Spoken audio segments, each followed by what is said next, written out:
Brigitte Lahaie, Sud Radio, le Love Conseil. Alors Bruno Denis, la culpabilité, on le sait, hein, c'est quelque chose. Moi, j'ai tendance à dire que c'est un poison, et ça va être un peu le propos de mon Love Conseil. Bon, en ce qui concerne la justice, donc en droit, la culpabilité, elle est assez simple à définir. Mais en psychologie, c'est bien plus compliqué parce qu'à ce moment-là, la culpabilité, elle est terriblement subjective. Et c'est un sentiment, en fait, qui nous pousse à nous croire responsables d'un événement ou d'un état. Hein. C'est comme ça qu'on pourrait la définir sur le plan psychologique. Et c'est donc forcément un sentiment subjectif parce que suivant notre éthique, notre culture, notre morale, sur le même événement, certains vont se sentir terriblement coupables, tandis que d'autres, absolument pas. Donc, mieux vaut analyser plus clairement nos culpabilités qu'on s'impose, hein, et aussi celles éventuellement que nous imposent les autres. Hein. Et quand notre partenaire nous dit c'est de ta faute, rien ne nous oblige à le croire sur parole, puisque souvent il a intérêt justement à nous faire porter le chapeau, comme on dit, donc à porter la culpabilité. C'est particulièrement vrai quand il est question d'infidélité, c'est parce qu'on faisait pas assez l'amour, en gros c'est de ta faute si j'ai été voir ailleurs. Hein. Bref, donc c'est en assumant à la fois ces défauts qu'on pourrait plutôt appeler des faiblesses, hein, qu'on peut être plus en paix avec sa culpabilité, parce que de toute façon on n'est pas parfait et forcément on fait des erreurs. Mais faire des erreurs, ce n'est pas être coupable, donc il faut déjà faire la différence. C'est pas la peine de vouloir être absolument parfait, parce que ça c'est aussi un piège qui nous met la pression et qui va donc faire des ressentis de culpabilité.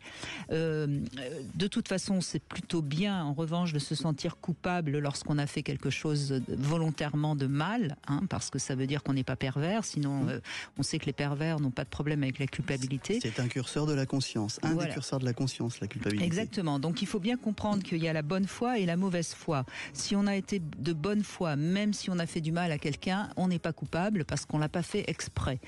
En revanche, si on a fait exprès de faire mal, si on se sent pas coupable, c'est qu'on est pervers, ou alors parce que l'autre, on considère qu'il l'avait vraiment mérité. On s'arrange avec nous-mêmes dans ces cas-là. Oui, mais pourquoi pas? Après tout, on a le droit de rendre la gifle qu'on nous a donnée. Hein. Enfin, il paraît qu'on peut. Il paraît qu'on peut. Vous êtes d'accord avec cette oui, tout à définition fait. De la culpabilité? Complètement d'accord. Il faut savoir effectivement après reconnaître de quel type de culpabilité on parle. Se sentir coupable pour quelque chose que l'on a mal fait, c'est utile parce que ça permet d'enclencher la conscience. Et la conscience enclenche normalement les actes fraternels, a priori. Donc c'est important de maintenir cet effet de culpabilité, mais il faut qu'il soit sain. Effectivement, Mais moi, je mettrais le mot responsabilité et non pas culpabilité sur ce que vous venez de dire. Oui, tout à fait. La culpabilité peut ouvrir la responsabilité, peut ouvrir la conscience, peut ouvrir la fraternité. Enfin voilà, ça peut être une porte d'entrée de la conscience qui existe chez l'humain. Le problème, c'est que la culpabilité s'inscrit très tôt dans l'enfance, très très tôt.